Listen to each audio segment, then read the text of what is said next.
क्या आप भी सोचते रह जाते हैं कि हम घर पर रहना पसंद करते हैं को इंग्लिश में कैसे बोलें? या उसे नाश्ता कर लेना चाहिए था को कैसे कहेंगे? तो आज का वीडियो है आपके लिए एक छोटा इंग्लिश रेवोल्यूशन। आज हम सीखने वाले हैं prefer, would rather, should have had, used to और माइट हैव हैड जैसे इंपॉर्टेंट ग्रामर एक्सप्रेशंस जो आपकी स्पीकिंग स्किल्स को एक नेक्स्ट लेवल पर ले जाएंगे। Hi and hello, welcome back to your own channel English and study. ये वीडियो देखने के बाद आप बोल पाएंगे फ्लुएंटली और कॉन्फिडेंटली स्पीकिंग इंग्लिश। तो वीडियो को जरूर पूरा देखिए। तो बिना देरी के वीडियो शुरू करते हैं। प्रीफर का मतलब होता है अधिक पसंद करना या तरजीह देना। जब आप दो चीज़ों, कामों या विकल्पों में से किसी एक को ज़्यादा पसंद करते हैं तो आप प्रीफर का इस्तेमाल करते हैं। जैसे हम घर पर रहना पसंद करते हैं, मुझे दौड़ने की बजाय चलना पसंद है। अब बनाते हैं वाक्यों की इंग्लिश। जैसे हम घर पर रहना पसंद करते हैं। सबसे पहले लिखेंगे वे के बाद लिखेंगे प्रेफर टू। अब लिखेंगे स्टे होम, तो पूरे वाक्य की इंग्लिश होगी we prefer to stay home. मुझे दौड़ने की बजाय चलना पसंद है। तो सबसे पहले लिखेंगे आई के बाद लिखेंगे प्रेफर। अब ध्यान दोगे यहां पर जो चीज़ ज़्यादा पसंद हो, प्रेफर के बाद लिखेंगे तो लिखेंगे वॉकिंग टू। अब लिखेंगे रनिंग, तो पूरे वाक्य की इंग्लिश होगी I prefer walking to running. ऐसे सेंटेंसेस में बजाय के लिए टू का यूज किया जाता है। तुम रोटी की बजाय चावल पसंद करते हो, यहां पर चीज ज्यादा पसंद हो, प्रेफर के बाद लिखेंगे तो पूरे वाक्य की इंग्लिश होगी you prefer rice to bread. अब देखते हैं नेक्स्ट। वुड रादर का मतलब होता है किसी चीज को ज्यादा पसंद करना या चाहना, किसी विकल्प को चुनना, खासकर जब दो विकल्पों में से कोई एक चुनना हो। यह आमतौर पर वर्तमान या भविष्य की पसंद बताने के लिए इस्तेमाल होता है। जैसे मैं सोना पसंद करूंगा, मैं टैक्सी लेने की बजाय चलना पसंद करूंगा। अब देखते हैं वाक्यों की इंग्लिश। जैसे मैं सोना पसंद करूंगा, तो सबसे पहले लिखेंगे आई के बाद लिखेंगे वुड रादर स्लीप, तो पूरे वाक्य की इंग्लिश होगी आई वुड रादर स्लीप। मैं टैक्सी लेने की बजाय चलना पसंद करूंगा।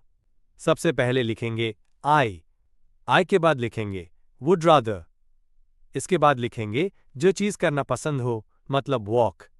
अब लिखेंगे दैन, अब लिखेंगे टेक अ टैक्सी, तो पूरे वाक्य की इंग्लिश होगी I would rather walk than take a taxi.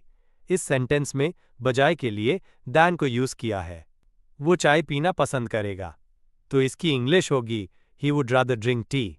अब देखते हैं नेक्स्ट। हैड बेटर का मतलब होता है बेहतर होगा कि आप कोई काम करें या किसी जरूरी या सही काम को करना चाहिए। ये शुड से ज्यादा मजबूत सलाह या चेतावनी देता है। जैसे तुम्हें कुछ खा लेना चाहिए, उसे अपना छाता लेकर जाना चाहिए। अब बनाते हैं वाक्यों की इंग्लिश। जैसे तुम्हें कुछ खा लेना चाहिए, तो सबसे पहले लिखेंगे यू के बाद लिखेंगे हैड बेटर, इसके बाद लिखेंगे ईट। अब लिखेंगे समथिंग, तो पूरे वाक्य की इंग्लिश होगी you had better eat something. उसे अपना छाता लेकर जाना चाहिए। सबसे पहले लिखेंगे शी के बाद लिखेंगे हैड बेटर, इसके बाद लिखेंगे टेक, इसके बाद लिखेंगे हर अम्ब्रेला, तो पूरे वाक्य की इंग्लिश होगी she had better take her umbrella, उसे अब जाना चाहिए। तो इसकी इंग्लिश होगी he had better go now. अब देखते हैं नेक्स्ट। यूज्ड टू का मतलब होता है पहले ऐसा किया करता था, पहले ऐसा होता था। इसका इस्तेमाल हम भूतकाल में किसी आदत या स्थिति को बताने के लिए करते हैं जो अब नहीं है। जैसे हम साथ में स्कूल जाया करते थे, वे कार्टून देखा करते थे। अब देखते हैं वाक्यों की इंग्लिश। जैसे हम साथ में स्कूल जाया करते थे, सबसे पहले लिखेंगे वी के बाद लिखेंगे यूज्ड टू, इसके बाद लिखेंगे गो टू, इसके बाद लिखेंगे स्कूल टुगेदर, तो पूरे वाक्य की इंग्लिश होगी we used to go to school together, वे कार्टून देखा करते थे। सबसे पहले लिखेंगे दे के बाद लिखेंगे यूज्ड टू, इसके बाद लिखेंगे वॉच कार्टून्स, तो पूरे वाक्य की इंग्लिश होगी they used to watch cartoons. मैं बहुत शर्मीला हुआ करता था, तो इसकी इंग्लिश होगी I used to be very shy. अब देखते हैं नेक्स्ट। माइट हैव हैड का मतलब होता है हो सकता था कि किसी के पास कुछ रहा हो। ये भूतकाल में संभावना को व्यक्त करता है। जैसे उसके पास एक कार हो सकती थी, उसे सिरदर्द हो सकता था। अब देखते हैं वाक्यों की इंग्लिश। जैसे उसके पास एक कार हो सकती थी, सबसे पहले लिखेंगे ही के बाद लिखेंगे माइट हैव हैड, अब लिखेंगे अ कार, तो पूरे वाक्य की इंग्लिश होगी he might have had a car, उसे सिरदर्द हो सकता था। सबसे पहले लिखेंगे शी के बाद लिखेंगे might have had, अब लिखेंगे a headache। तो पूरे वाक्य की इंग्लिश होगी she might have had a headache। हमारे पास एक घर हो सकता था, तो इसकी इंग्लिश होगी we might have had a house। अब देखते हैं नेक्स्ट। should have had का मतलब होता है भूतकाल में कोई काम करना चाहिए था। ये भूतकाल में किसी जरूरी चीज, अवसर या जिम्मेदारी के ना होने पर अफसोस प्रकट करता है। उसके पास एक कार होनी चाहिए थी, मुझे नाश्ता कर लेना चाहिए था।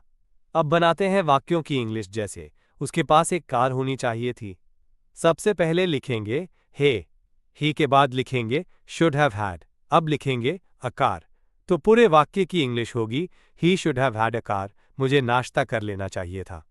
सबसे पहले लिखेंगे I के बाद लिखेंगे should have had, इसके बाद लिखेंगे breakfast। तो पूरे वाक्य की इंग्लिश होगी I should have had breakfast, उसे और पानी पी लेना चाहिए था। तो इसकी इंग्लिश होगी she should have had more water। इस प्रकार हम और भी कई ऐसे वाक्यों को इंग्लिश में बना सकते हैं। हम साथ चाय पिया करते थे, इसकी इंग्लिश कमेंट बॉक्स में बनाइए। काटना के वीडियो की लिंक इस वीडियो के डिस्क्रिप्शन बॉक्स में है। ये वीडियो खत्म होने के बाद काटना का वीडियो जरूर देखना, बहुत काम की वीडियो है।